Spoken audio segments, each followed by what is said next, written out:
সুপ্রিয় দর্শক, সবাইকে স্বাগত জানাচ্ছি স্বপ্নধারা স্বাধীন সংলাপে। সহযোগিতায় আলোক হেলথ কেয়ার অ্যান্ড হাসপাতাল। বাবলি ইয়াসমিন পুরো আয়োজন জুড়ে থাকছে আপনাদের সঙ্গে। আজ আমার নির্ধারিত বিষয় বাংলাদেশ রাজনীতির ভেতর ও বাহির। রাজনীতির ভেতর ও বাহিরে নানা কিছু ঘটছে, নানান সমীকরণ আমরা সেখানে দেখতে পাচ্ছি, তার সবগুলো নিয়ে আলোচনা করব। আমার সঙ্গে সম্মানিত দুজন অতিথি মুহূর্তে স্টুডিওতে উপস্থিত আছেন, পরিচয় করে দেব শুরুতেই তাদের সঙ্গে। স্টুডিওতে আছেন সাবেক সচিব আবু আলম মোহাম্মদ শহীদ খান, আপনাকে স্বাগত জানাই। আছেন নির্বাচন ব্যবস্থা সংস্কার কমিশনের সদস্য রাজনৈতিক বিশ্লেষক ডাক্তার জাহিদুর রহমান, স্বাগত জানাই আপনাকে এই আয়োজনে। সর্বোচ্চ আদালত যখন আসলে 30 অক্টোবরের কথা বলল যে 30 অক্টোবর পর্যন্ত আসলে ডাকসু নির্বাচন হবে না, তার ঠিক 45 মিনিট পর সেটি চেম্বার আদালত থেকে বাতিল হয়ে গেল। অর্থাৎ এখন যথাসময়ে 9 সেপ্টেম্বরে ডাকসু নির্বাচন হতে যাচ্ছে। আসলে ডাকসু নির্বাচনে হচ্ছেটা কি, এটা যদি একটু ডাক্তার জাহিদুর রহমান আপনার কাছে যদি আসে, কি হচ্ছে এটা নিয়ে? আচ্ছা, যে রায় হলো, মানে চেম্বার আদালতে যখন রায় স্থগিত হলো, এটা কি শেষ হয়ে গেল? আমার কাছে মনে হয় না। অনেক সময় আবার একটা ঘটনা হয়, অন্য আদালতে যাওয়া হয় বা আপিল বিভাগে তখন যাওয়া হয়। আমার কাছে প্রসেসটা পুরো মনে হচ্ছে পরিষ্কার না। এখনকার স্টেজ হচ্ছে হবে, কারণ যেই স্থগিতাদেশ হয়েছে সেই স্থগিতাদেশ স্থগিত করা হয়েছে। তার মানে ওই স্থগিতাদেশ এখন আর অ্যাপ্লিকেবল না। এই মুহূর্তে বলা যায় যে এটা হবে, কিন্তু এটা ফার্দার অ্যাপিলেট ডিভিশনে যাবে কি না, গেলে সেখানে কি হবে সেটা আরেক আলোচনা। সুতরাং নির্বাচন হচ্ছেই, এটা বলা যাচ্ছে না এখন। এক, দুই হলো ডাকসু নির্বাচন নিয়ে মানে আমরা এখন পর্যন্ত বেশ ভালো একটা পরিস্থিতি মনে হচ্ছিল যে একটা নির্বাচন হচ্ছে, সবাই যথেষ্ট আগ্রহ, উৎসাহ, উদ্দীপনার মধ্য দিয়ে তাদের ক্যাম্পেইন চালাচ্ছেন, তাদের নানা রকম ক্রিয়েটিভ অ্যাক্টিভিটিস আমরা দেখছি, ডিবেট দেখছিলাম, খুব ভালো লাগছিল, খুব চমৎকার ভাবে, এবং নানান রকম ইস্যুতে ডিবেট হচ্ছে। ছাত্র রাজনীতি, তারা ভার্সিটিতে কি করবে, বা এটার সাথে ন্যাশনাল পলিটিক্সের কোনো ইনভলভমেন্ট থাকবে কি থাকবে না। আবার যেহেতু এখানে ছাত্র শিবির খুব সিগনিফিক্যান্ট একটা ফোর্স হিসাবে আছে, তাই 71 আবার আলোচনায় এসছে। বর্তমান বাংলাদেশে 71 কতটুকু থাকবে না, কারণ শিবির 24 দিয়ে 71 মুছে দেওয়ার চেষ্টা তারা করেছিল, যেগুলো আমাদের সাধারণ স্টুডেন্টরা ডিনাউন্স করেছে অনেকেই, এবং আমরাও ব্যক্তিগতভাবে খুবই টাফভাবে এগুলোর বিরোধিতা করি। সো খুবই ভালো লাগছিল, এবং আমি মনে করি শেষ পর্যন্ত নির্বাচনটা হয়ে যাওয়া উচিত। এটা হলেই সবচেয়ে ভালো, কারণ বহুদিন পর বাংলাদেশে একটা মোটামুটি ভালো নির্বাচন, মানে একটা ফেয়ার নির্বাচন হচ্ছে বহু বছর পর। শেখ হাসিনার সময়ে জাতীয় নির্বাচন দূরে থাকুক, আমাদের এক সময়কার যে পেশাজীবী যে সংগঠনগুলো আছে সেগুলোর এক ধরনের ভালো নির্বাচন হতো। কোথাও নির্বাচন হয় অলমোস্ট, ব্যবসায়ী সংগঠন সব এক ধরনের সিলেকশন। খেয়াল করুন, আমি একজনের ফেসবুকে হিসাব করে দেখিয়েছেন 18 বা 19 জন স্টুডেন্টের বিপরীতে একজন ক্যান্ডিডেট, মানে তাদের হল সহ সব যদি ক্যান্ডিডেটের তালিকা করেন 18 বা 19:1 ক্যান্ডিডেট, মানে এতজন নির্বাচন করছে, এতগুলো প্যানেল হয়েছে। এটা মনে হয় না যে ইতিহাসে কখনো হয়েছে। সুতরাং এই নির্বাচনটা হয়ে যাওয়া উচিত আমি মনে করি। আর এখন একটা কথা একটু এখানে জোর করে রাখা খুবই জরুরি। কোনো মানুষ কোনো ইস্যু নিয়ে সংক্ষুব্ধ হতে পারেন, তিনি কোর্টে যেতে পারেন, সেটার উপরে আদালতের রায় হতে পারে, আবার আদালত ফাইনালি স্থগিত করতে পারেন। কিন্তু আমি খুব অবাক হয়ে খেয়াল করছি, যারা এটা পছন্দ করেননি তারা ভয়ঙ্কর সব মন্তব্য করছেন।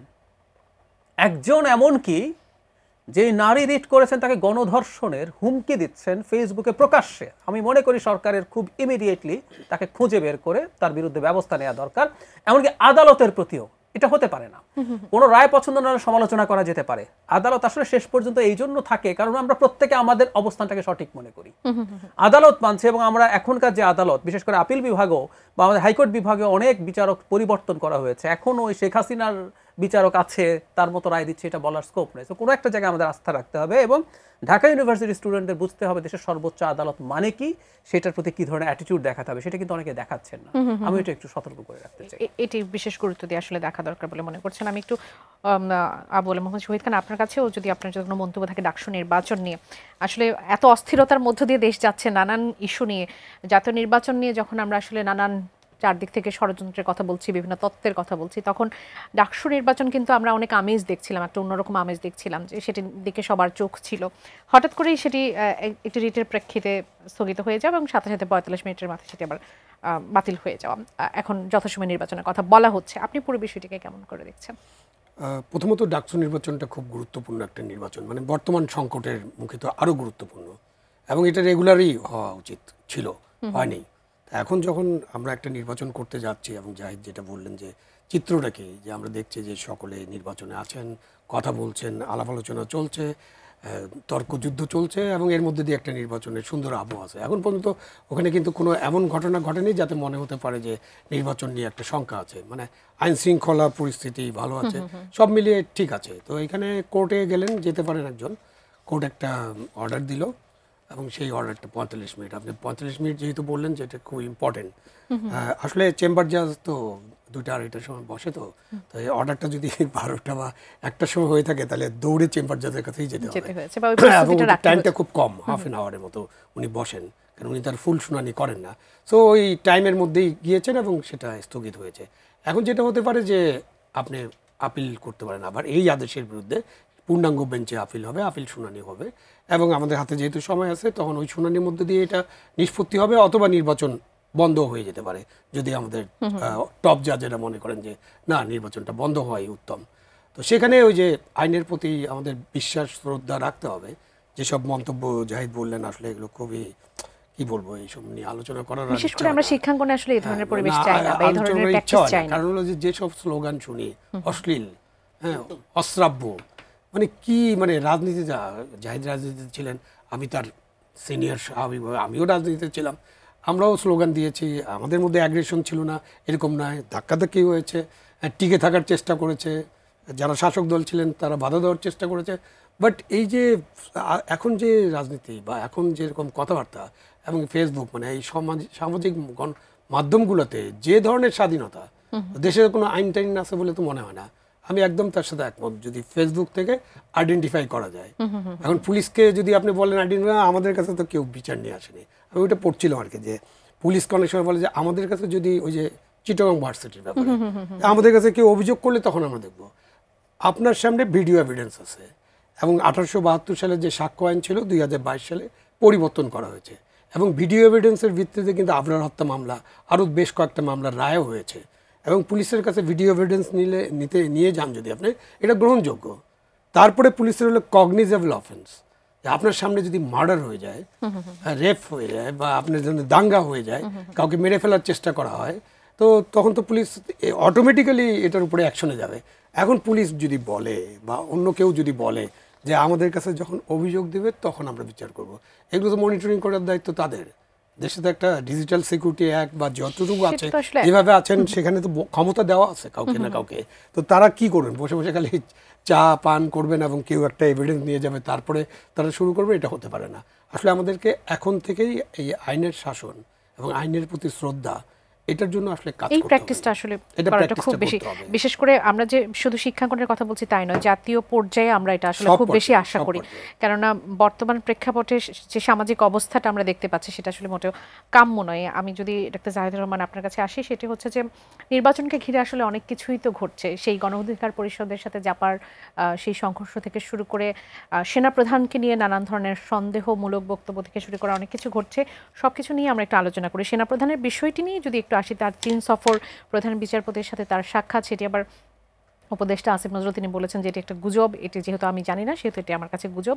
আপনারা মানে সাংবাদিকদের প্রশ্নের জবাবে তিনি বলছেন প্রধান উপদেষ্টা রাষ্ট্রপতির সাথে নানান সমীকরণ এখানে মেলানো হচ্ছে। মানে এতটা অবিশ্বাসের পরিবেশ আসলে কেন তৈরি হলো? আমরা এটার একটা কন্টিনিউয়েশন আছে, একটা কনটেক্সট আছে। সেনাপ্রধান তো এই প্রথম টার্গেট হননি। 5 আগস্ট পরবর্তী সময়ে ইনি আমাদের খুব আলোচিত কিছু সোশ্যাল মিডিয়া ইনফ্লুয়েন্সারের টার্গেটে পরিণত হয়েছেন। কেন হয়েছেন?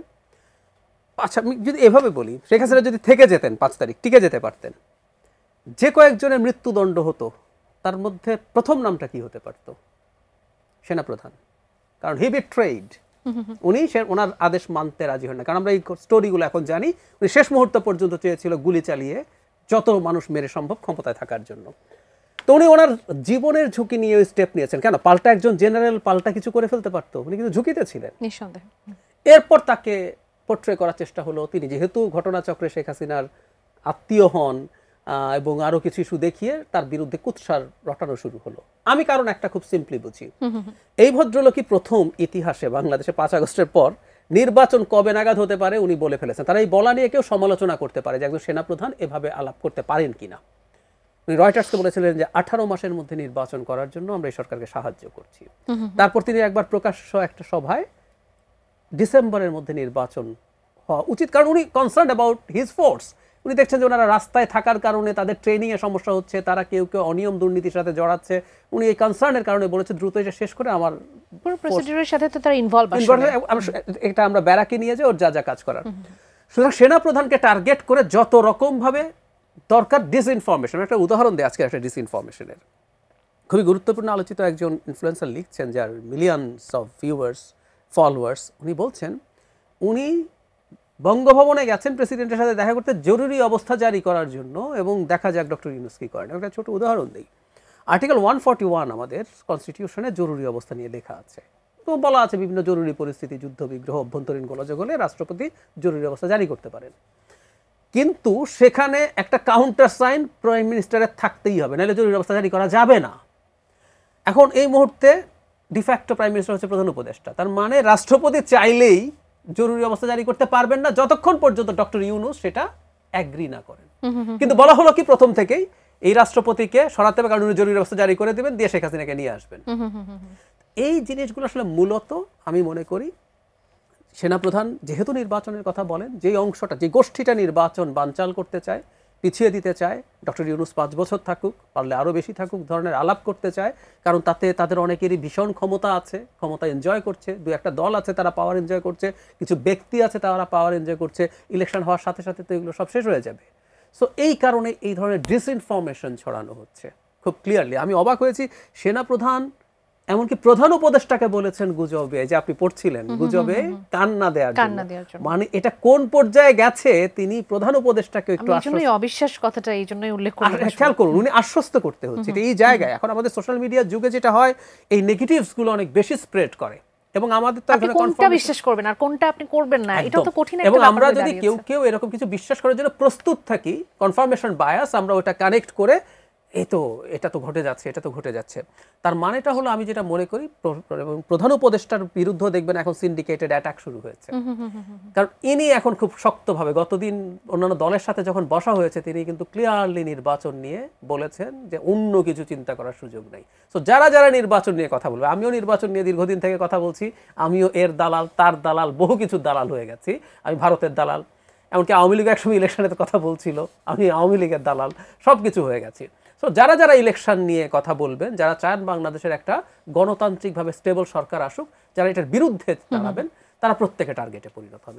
সেই ঘটনাটাই আমরা দেখছি। সেনাপ্রধানের ক্ষেত্রে ঠিক এমনটাই ঘটছে বলে মনে করছি। আবুল মোহাম্মদ শহীদ খান, তিনটা পক্ষ হয়ে দাঁড়িয়েছে, সরকার একটা পক্ষ হয়ে দাঁড়িয়েছে, এখন রাজনৈতিক দলগুলো একটা পক্ষ হয়ে দাঁড়িয়েছে, এবং প্রধান বা সেনাবাহিনী একটা পক্ষ। আমরা তিনটা পক্ষ দেখেছি, কিন্তু সেনাবাহিনী তো বরাবরই গণ অভ্যুত্থান থেকে শুরু করে আমরা দেখেছি যে বারবার তারা তাদের অবস্থান পরিষ্কার করেছে, তারা তাদের কাজের মাধ্যমে দেখিয়েছে যে জনগণের সেবা করাই আসলে তাদের মুখ্য দায়িত্ব, এবং সেটাই তারা করার, নিরাপত্তার কথা বলেছে, এবং ক্রাইসিস মোমেন্টে তারা এগিয়ে এসেছে। সেনাপ্রধানকে টার্গেট করে বা সেনাবাহিনীকে টার্গেট করে কেন এই ধরনের আসলে প্রপাগান্ডা ছড়াচ্ছে? প্রথমত একটা বিষয়ে পরিষ্কার হওয়া দরকার যে সেনাবাহিনী কোনো পক্ষ না, কিন্তু পক্ষ না, কিন্তু দাঁড় করানো হয়েছে। হ্যাঁ, এটা দাঁড় করানো হচ্ছে। মানে আমরা দর্শকদের জন্য ক্লিয়ার করি যে সেনাবাহিনী, পুলিশ, সিভিল সার্ভিস, জুডিশিয়ারি এরা কোনো পক্ষ না। একটা রাষ্ট্র পরিচালনার জন্য আপনার বিভিন্ন হাত লাগে, এরা তার কাজটা করে। এবং সেনাবাহিনীর যে কাজটা সেটা হলো যে অন্তর্বর্তীকালীন সরকার যেভাবে তাদেরকে নির্দেশনা দিবেন, আইনানুগ নির্দেশনা একটু যোগ করে, মানে ওটা হবে কিনা জানি না, বাট আমাদের প্রত্যাশা নাগরিক হিসাবে যে সকল বাহিনী এবং সকল যে গণকর্মচারী আছে তারা সরকারের আইনানুগ নির্দেশগুলো পালন করবে ঠিকঠাক মতো। তো সেখানে তাদের পক্ষ হওয়ার কোনো সুযোগ নেই এবং পক্ষ হবেন না। বাট এই যে ঘটনা 5 তারিখে এবং 5 তারিখের সময় যখন আমরা ক্যান্টনমেন্টে দেখলাম যে আমাদের ছবিটা তো মনে আছে, সেনাবাহিনী প্রধান ছিলেন, তার সাথে জাতীয় নেতারা ছিলেন, এবং উনি বললেন যে উনি শেখ হাসিনা চলে গেছেন বা পালিয়ে গেছেন, তো বললেন চলে গিয়েছেন। তো এবং তারপরে উনি বললেন যে আমি একটা দায়িত্ব নিলাম, এবং তাকে 3 দিন তাদের অপেক্ষা করতে হলো যে একটা সরকার গঠন হবে। তো তখন থেকে এই সেনা প্রধান যে দায়িত্বটা নিয়েছিলেন, যেটা জাহিদ বলল খুবই ইম্পর্টেন্ট ইনফরমেশন, আমি জানি না কেউ চেষ্টা করছে কিনা, বাট চেষ্টা হতে পারতো তো। কারণ আমরা বলি না যে সেনাবাহিনীর জেনারেলদের মধ্যে আপনার ফ্যাসিবাদের অনেক সুবিধাভোগী লোকজন আছে, হ্যাঁ, সুবিধাভোগী লোকজন আছে। যে কোনো জেনারেলের পক্ষে তাদের অল্প সংখ্যক লোক, মানে বাংলাদেশে কি হয়, একটা সেনাবাহিনীর কু যদি আপনি চিন্তা করেন, অল্প সংখ্যক মানুষ কিন্তু যুক্ত থাকে, তো যে কোনো সময় তার জীবনহানি হতে পারে। কিন্তু সকলের মধ্যে তখন প্রত্যেকটা এখনো থাকে, এখনো গুজব আছে, এটা এখনো এই গুজব আছে যে কোনো সময় একটা কিছু ঘটে যেতে পারে। যাই হোক, তারপর তাকে টার্গেট করে, শুধু তাকে না, পুরো সেনাবাহিনীকে নিয়ে যেসব কথাবার্তা বলা হয়, এটা আসলে খুবই দুঃখজনক। ক্যান্টনমেন্টের ইট নাকি আমরা খুলে আনতে চাই, অনেক আন্দোলন দেখেছি আমি, একদম 69-এর আন্দোলন থেকে দেখেছি, মানে আমার বুদ্ধি মতে, আর তার আগেরগুলো দেখি নেই কোনো সময় ক্যান্টনমেন্টের ইট খুলে নিয়ে আসবো। 7ই মার্চে কি আমরা বলেছিলাম যে ক্যান্টনমেন্টের ইট খুলে নিয়ে আসবো, নাকি বললাম সেনাবাহিনী তোমরা ব্যারাকে যাও, আমাদের জনগণের উপর আর গুলি করো না, এটা ছিল সর্বোচ্চ সাবধান। আমরা তো ইট খুলতে চাই না, আমরা কোনো বাহিনীর দপ্তর উড়িয়ে দিতে চাই না, এবং আরও আজে বাজে কথা। তো এটা হচ্ছে একটা ক্যাম্পেইন, যেটা জাহিদ বললো, ওটা তার সাথে আমি অবশ্যই একমত যে যারাই নির্বাচনের কথা বলছে, নির্বাচন কেমন হবে এটা আমরা জানি না। একটা ভালো নির্বাচন হবে অন্তর্বর্তীকালীন সরকার, কারণ আগে তত্ত্বাবধায়ক সরকারগুলোর সময় ভালো নির্বাচন হয়েছে, দলীয় সরকার যেহেতু না, এর ভালো নির্বাচন হবে এটা আশা করা যায়। বাট সেই ভালোটা হয়তো 90% হবে, 95% করতে পারলে আরও ভালো, বা এটা 80%ও হতে পারে, বাট একটা ভালো নির্বাচন হবে। এবং সেই নির্বাচনের মধ্য দিয়ে আমরা একটা সরকার পাবো, যে সরকার জনগণের ভোটের সরকার হবে। এবং তারপরে আপনি বলুন যে না, জনগণ তো ভোট দিয়ে এমন একটা সরকার করবে, ওই সেই পুনরাবৃত্তি, আবার ফেসিবাদ, আবার ওই যে ওই বড় দল যে বিএনপি, সেই ভয়টা তো আসলে থেকে যায় না। সেই ভয় থাকলে তো আপনি সেই ভয়ের কারণে আপনি বছরের পর বছর, যুগের পর যুগ তো এমন একটা শাসন চালাতে পারবেন না যে আপনার সুবিধা মতো শাসন। আপনি সেই ভয় পেলে ভয়টা রাখেন, ভয়টা দেখেন, জনগণকে অধিকার দেন, জনগণ ভোট দেখ, তারপর আবার যখন ভোট আসবে জনগণ আবার ভোট দিবে। আপনি ভোটটাকে সুন্দর করার চেষ্টা করেন, ওখানে আপনি শৃঙ্খলা, নিয়ন্ত্রণ, ভালো ভোট, কোনো রকম কারচুপি না, মিডিয়া কু না, বাক্সভর্তি না, রাতের ভোট না, এবং আমি তুমি ডামির নির্বাচন না, একতরফা নির্বাচন না, এগুলো আপনি যদি নিশ্চিত করতে পারেন, তাহলে ভয়টা যেটা আছে সেই ভয়টা আসলে কেটে যাবে।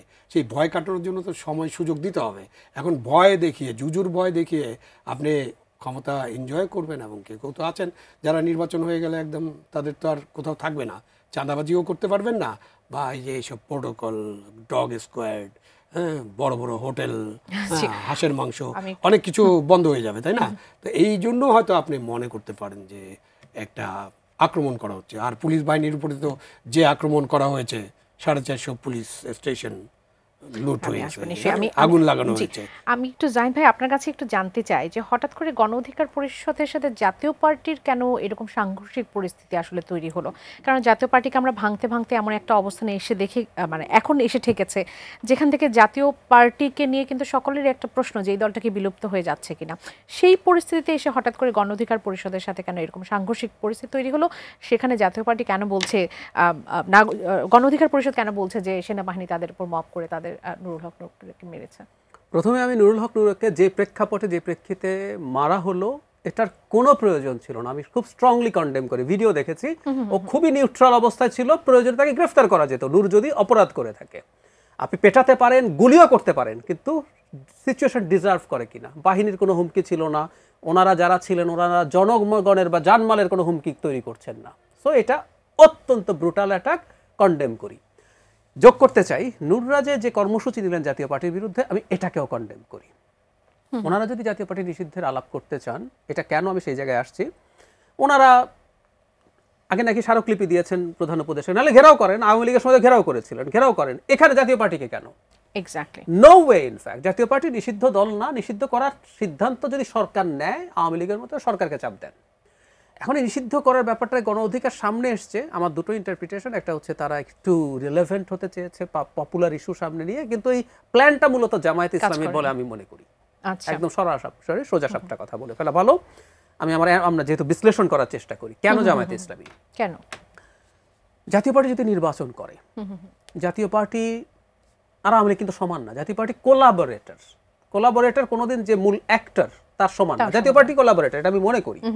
কিন্তু ধরুন নির্বাচন হলো, জাতীয় পার্টি নিজের বেশ কিছু জায়গা আছে, এবং আওয়ামী লীগের জায়গাগুলোতে যদি এমন ক্যান্ডিডেট দাঁড়ায় যারা আওয়ামী লীগের দলে ছিল না, কিন্তু ধরুন একজন কলেজ টিচার, একজন লয়ার, একজন ব্যবসায়ী, যিনি আওয়ামী লীগের সমর্থক কিন্তু কোনো পদে ছিলেন না, তো তাকে তো আপনি নির্বাচনে দাঁড়ানো থেকে ঠেকাতে পারবেন না। তিনি স্বতন্ত্র দাঁড়াতে পারেন, উনি লাঙল নিয়ে দাঁড়িয়ে যেতে পারেন।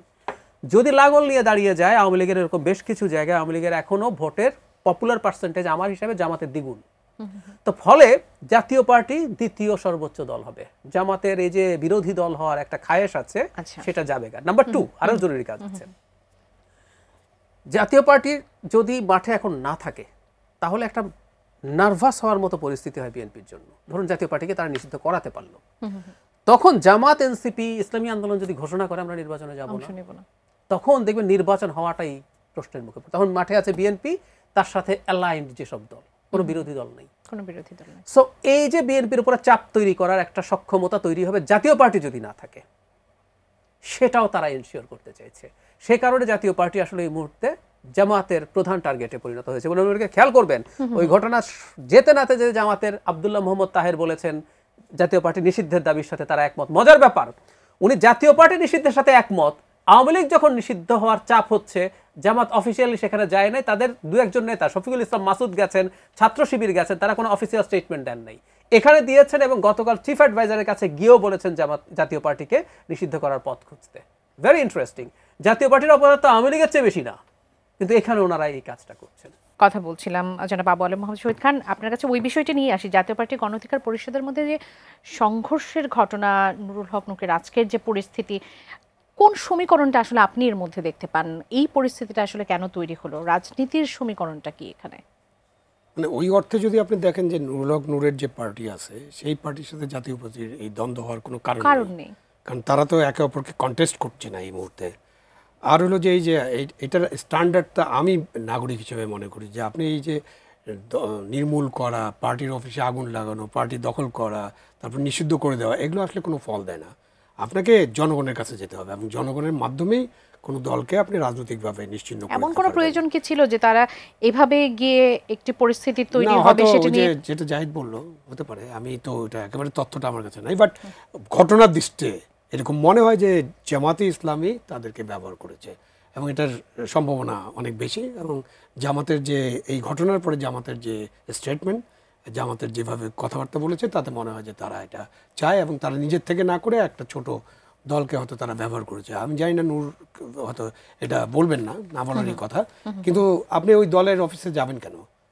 প্রথম কথা হলো যে আপনি চাইতেই পারেন আপনি একে নিষিদ্ধ করেন, ও রাজনীতি করতে পারবে না, আপনার বক্তব্য এটা, তাই না? বক্তব্যটা কার কাছে? সরকারের কাছে। আপনি ওই জাতীয় পার্টির অফিসে না যে আপনি যমুনাতে। এই প্রশ্নটি উঠছে যে হঠাৎ করে এই এক বছর পর এই বিষয়টি এত গুরুতর হয়ে উঠলো কেন? যেহেতু একটা নির্বাচন সামনে আসছে এখন, আপনি তো সরকারি দল হতে পারছেন না, ওই রেস থেকে আপনি অলরেডি বেরিয়ে গেছেন। মানে আমি জানি না জনগণ কাকে ভোট দেবে, জামাতকে দিলে আমি অ্যাকসেপ্ট করবো না এরকম অবস্থা আমি নাই।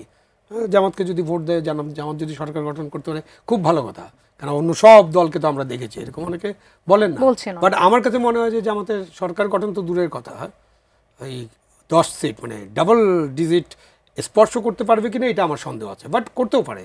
তাদের ইয়ে আছে, তাদের সংগঠন শক্ত আছে এবং তারা জনগণের কাছে সেভাবে যেতে পারলে করতে পারে। কিন্তু বিরোধী দল হওয়ার জন্য তো 50, 60, 70, 80 আসন লাগবে। তখন একটা বড় বিরোধী দল যদি হতে চান, 10টা দিয়েও বিরোধী দল হওয়া যায়, মানে একটা গোষ্ঠী হওয়া যাবে।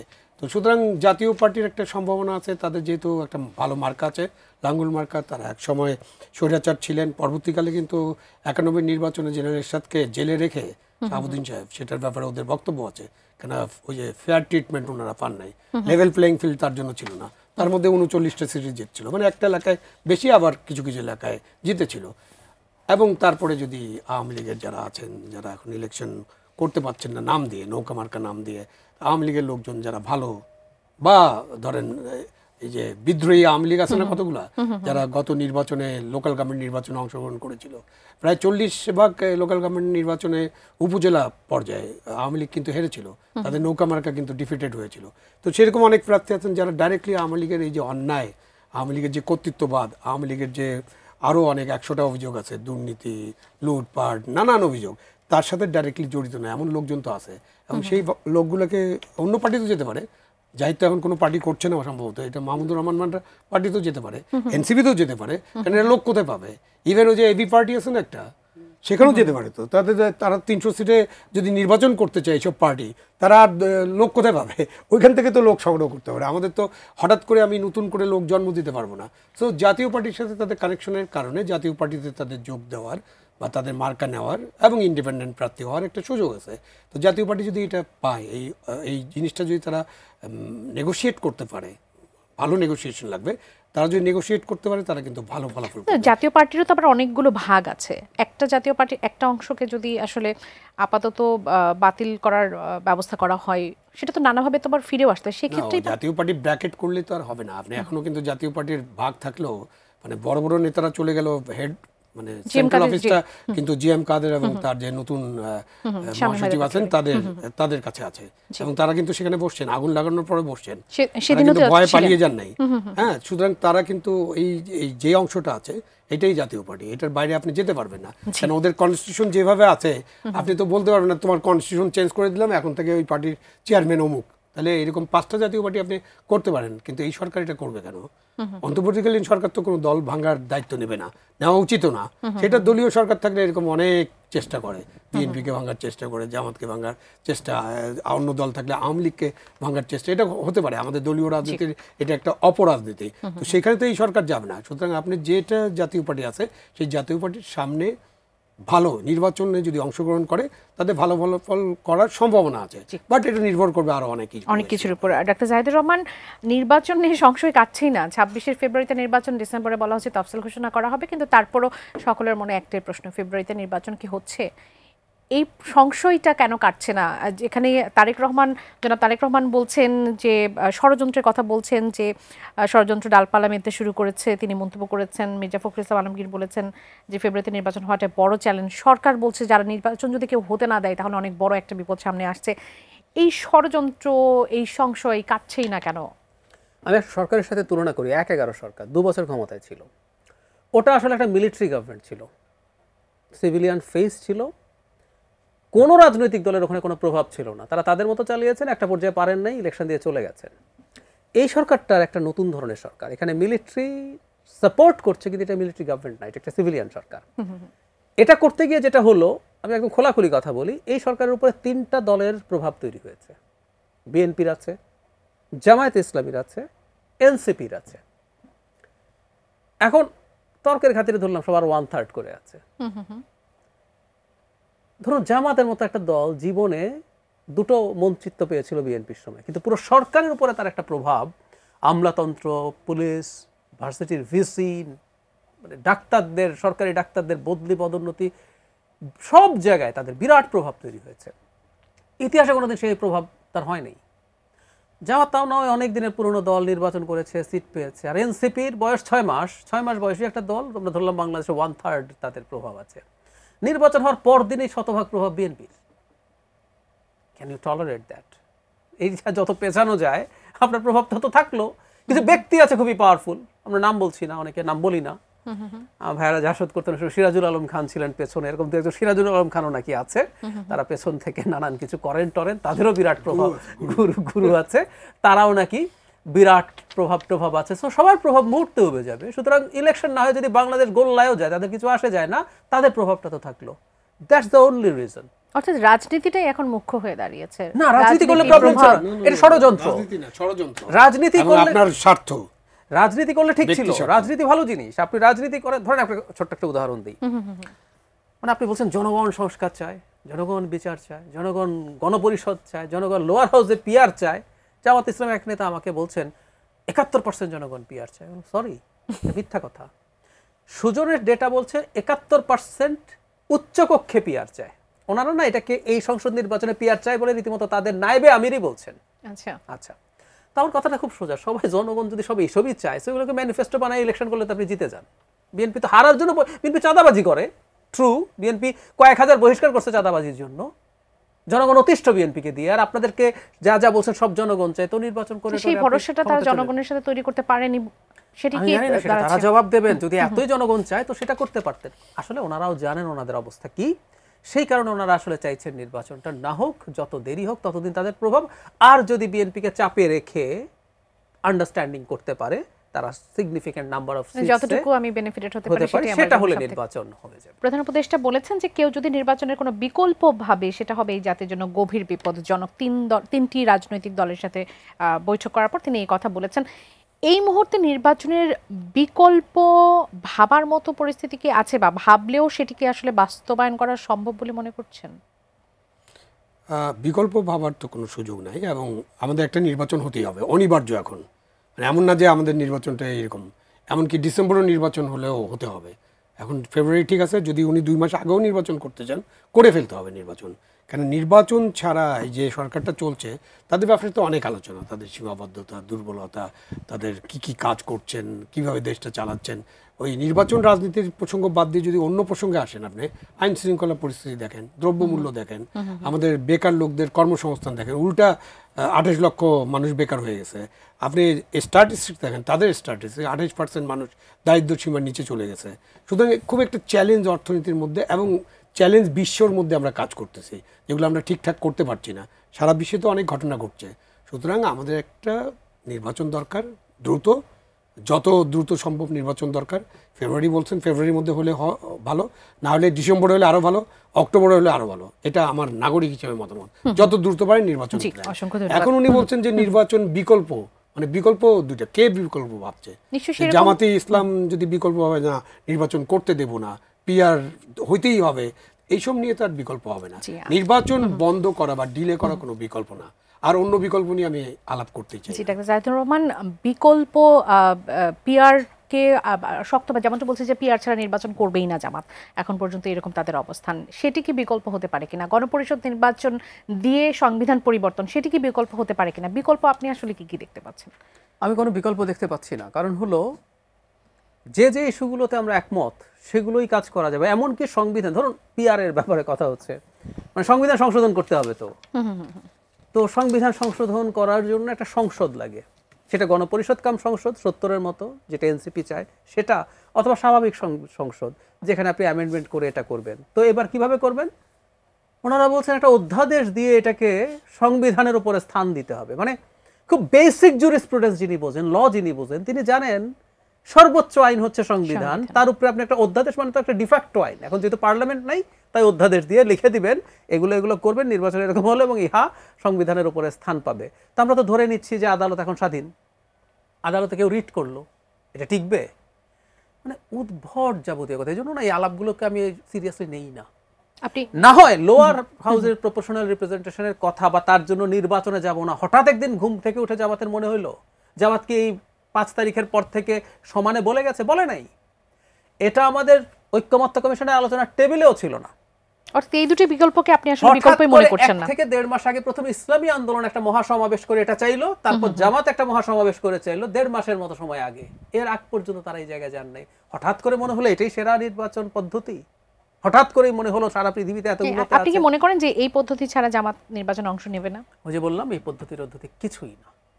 ওই যে ভেড়া নেকড়ে ভেড়াকে খাওয়ার গল্প আছে না, মানে আপস্ট্রিমে থাকে বলতেছে তুমি আমার পানি কেন ঘোলা করছো, বললো আমি তো ডাউন স্ট্রিমে কেমনে করি, তুমি আমাকে গালি দিচ্ছ, আপনি তো গত বছর আমার জন্মই হয় নাই, তো তুমি দাও নাই, তো তোমার মা গালি দিচ্ছে, সুতরাং আমি তোমাকে খাবো। সো ওদের উদ্দেশ্য হচ্ছে চাপ কোনো না কোনো ফর্মে, এই সংস্কারের কথা বলে চাপ তৈরি করছে, আইন শৃঙ্খলার কথা বলে করেছে। বারবার বলছে তারা বিএনপিকে চাপ দিতে চাইছে। বিএনপি যদি তাদের সাথে মোটামুটি নেগোশিয়েট করে তাদের মানিজ্যত রক্ষা করার দায়িত্ব নেয়, তারা যদি সম্মানজনক আসন নিশ্চিত করতে পারে, তাহলেই নির্বাচনের যাবতীয় আলাপের মূল উদ্দেশ্য ওটা।